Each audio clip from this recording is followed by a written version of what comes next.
दुनिया में आ गई कोरोना की तीसरी लहर। भारत के लिए 100 दिन क्यों है बेहद अहम। तो दोस्तों स्वागत है आप सभी को आज के ताजा news bulletin today breaking news और हेडलाइन न्यूज के इस वीडियो में, जहां हम आपके लिए डेली लेकर आते हैं देश दुनिया की तमाम बड़ी खबरों को और सभी खबरें सिलेक्टेड और आपके काम की होती है। तो सबसे पहले आगे बढ़ते हैं सुर्खियों की ओर। इस राज्य में अनलॉक 5 की गाइडलाइन जारी, कांवड़ यात्रा पर लगी रोक। तो जानेंगे पूरी खबरों को विस्तार से।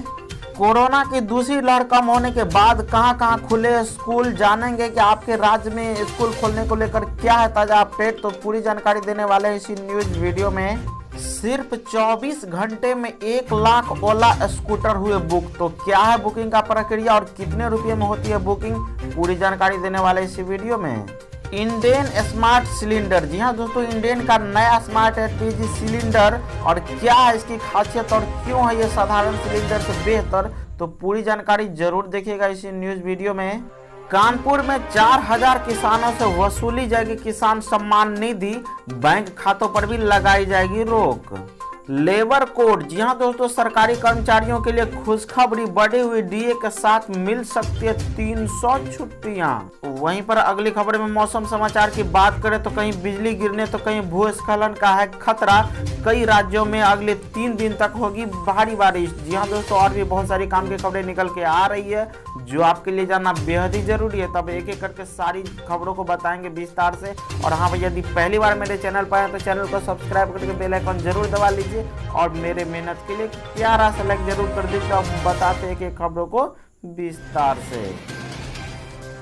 इंडेन स्मार्ट सिलेंडर, जी हाँ दोस्तों, इंडेन का नया स्मार्ट एलपीजी सिलेंडर और क्या है इसकी खासियत और क्यों है ये साधारण सिलेंडर से बेहतर, तो आपको बता दें दोस्तों कि इंडियन ऑयल कॉर्पोरेशन ने अपने ग्राहकों के लिए नया सिलेंडर पेश कर दिया और इसे कंपोजिट सिलेंडर नाम दिया गया है। उसी का कहना है कि इसे स्मार्ट किचन को ध्यान में रखते हुए लाया गया और इंडेन कंपोजिट सिलेंडर की खासियत यह है कि आपको इसमें यह पता चल जाएगा कि इसमें कितनी गैस भरी हुई है और कितनी खर्च हो गई है। साथ ही आपको बताएं दोस्तों इसकी और भी खासियत क्या है, तो ये सामान्य सिलेंडरों के मुकाबले काफ़ी हल्के होते हैं। इनका वजन स्टील के सिलेंडरों के मुकाबले करीब करीब आधा है। सिलेंडर का कुछ हिस्सा पारदर्शी है जिससे यह आसानी से देख सकते हैं कि सिलेंडर में कितनी गैस बची हुई है। कंपोजिट सिलेंडर में जंग नहीं लगती और फर्श पर कोई दाग या निशान नहीं पड़ता। तो ये उसकी बहुत ही खास बात है दोस्तों। तो बहुत ही जबरदस्त सिलेंडर है, आप भी इसे परचेज जरूर करना। दुनिया में आ गई कोरोना की तीसरी लहर, भारत के लिए अगले 100 दिन क्यों है बेहद खास। तो आपको बता दें दोस्तों कि कोरोना की तीसरी लहर लेकर के पिछले दिनों में कयास लगाए जा रहे थे कि क्या तीसरी लहर आ गई है और कब आएगी तीसरी लहर। अब कोरोना थर्ड वेव को लेकर के जो खबर आ रही है उसके बाद बेहद सतर्क हो जाने की जरूरत है। विश्व के कई देशों में जो है तीसरी लहर ने दस्तक तो दे ही दी है। पिछले एक हफ्ते में कोरोना के 16% मामले बढ़े हैं और इस खतरे को देख भारत की ओर से भी कहा जा रहा है कि अगले 100 दिन बेहद ही खास है। प्रधानमंत्री नरेंद्र मोदी भी इसको लेकर के आगाह कर चुके हैं। आखिर अगले 100 से 125 दिन भारत के लिए क्यों है खास, तो और आपको बता दें दोस्तों कि प्रधानमंत्री जी का कहना है कि दुनिया में आ गई है तीसरी लहर, इसको लेकर के सावधानी बरतने की जरूरत है। अगली पॉइंट में बात करें तो 8% से भी कम लोगों को लगी है दोनों डोज, इसीलिए जरूरत है। दूसरी बात है कि दूसरी लहर अभी भी खत्म नहीं हुई और बढ़ गई है लापरवाही, ये बड़ी वजह हो सकती है। उसके बाद की बात करें तो कोरोना के मामले में अभी कमी के रफ्तार पर भी ब्रेक लगा है और लास्ट वाली बात बोले तो देश में अभी हर्ड इम्यूनिटी बनने में वक्त लगेगा। तो ये सब कुछ वजह है जो दोस्तों जिससे तीसरी लहर आ सकती है। इस राज्य में अनलॉक 5 की गाइडलाइन हुई जारी, कांवड़ यात्रा पर भी लगाई गई रोक। जी हाँ दोस्तों, आपको बता दें कि देश के राजस्थान के अशोक गहलोत सरकार ने कोरोना वायरस पर रोकथाम लगाने के उद्देश्य से ही जो है गाइडलाइन जारी कर दी और सरकार ने राज्य में कांवड़ यात्रा पर भी रोक लगाने का फैसला लगा दिया है। साथ ही बताया कि सार्वजनिक स्थान पर ईद उल जुहा को मनाने पर भी रोक लगा दी गई है और राज्य सरकार ने इस गाइडलाइन को अनलॉक 5 के अंतर्गत जारी की है।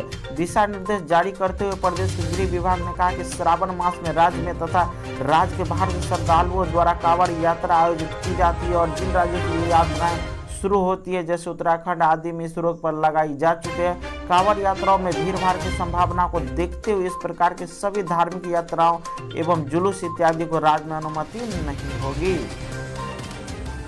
स्कूल कब खुलेंगे? कोरोना की दूसरी लहर कम होने के बाद कहां-कहां खुले स्कूल और आपके राज्य में स्कूल खुलने को लेकर के क्या है ताजा अपडेट, तो आपको बता दें दोस्तों कि देश में कोरोना की दूसरी लहर का कहर कम होने के बाद ज्यादातर राज्यों में लॉकडाउन में ढील दे दी गई है और लॉकडाउन हटने के बाद धीरे धीरे जरूरी गतिविधियों को बहाल किया जा रहा है। इसी कड़ी में कई राज्यों ने स्कूल कॉलेजों को एक बार फिर से खोलने का फैसला कर लिया है। हालांकि कुछ राज्यों ने संभावित तीसरी लहर को देखते हुए एहतियातन स्कूलों को बंद रखने का ही फैसला लिया है। दिल्ली के मुख्यमंत्री अरविंद केजरीवाल ने कोरोना महामारी के मद्देनजर निकट भविष्य में राष्ट्रीय राजधानी में स्कूलों को फिर से खोलने की संभावना को खारिज कर दिया। वहीं मध्य प्रदेश के शिवराज सिंह चौहान सरकार राज्य में 11वीं और 12वीं के स्कूल को 26 जुलाई से खोलने का ऐलान किया गया है।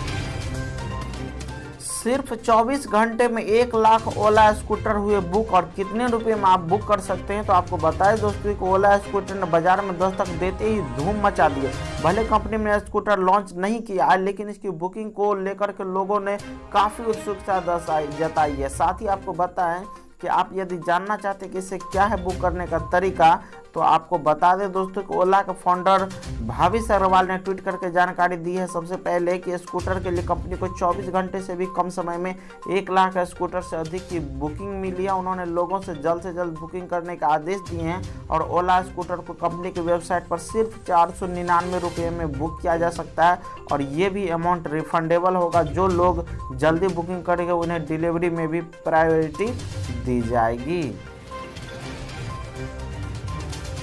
लेबर कोड, जी हां दोस्तों, सरकारी कर्मचारियों के लिए खुशखबरी, बढ़ी हुई डीए के साथ मिल सकती है 100 छुट्टियां। तो आपको बता दें दोस्तों कि अगर आप भी केंद्र सरकार के कर्मचारी हैं तो आपके लिए बेहद ही खुशखबरी वाली ये खबर है।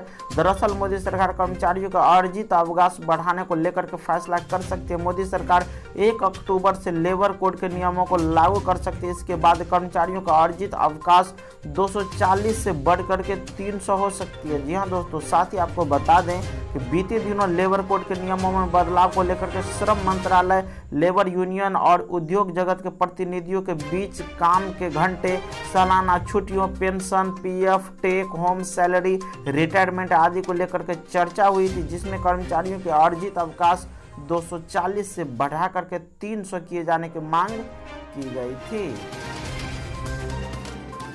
कानपुर में 4000 किसानों से वसूली जाएगी किसान सम्मान निधि योजना के पैसे, बैंक खातों पर भी लगाई जाएगी रोक। जी हां दोस्तों, किसान सम्मान निधि योजना के तहत वित्तीय मदद पाने वाले 4000 अपात्र किसानों से धनराशि की वसूली की नोटिस जारी की जा रही है। इन किसानों के बैंक खाते पर भी रोक लगाई जाएगी ताकि बैंकों से धनराशि वापस मंगाई जा सके।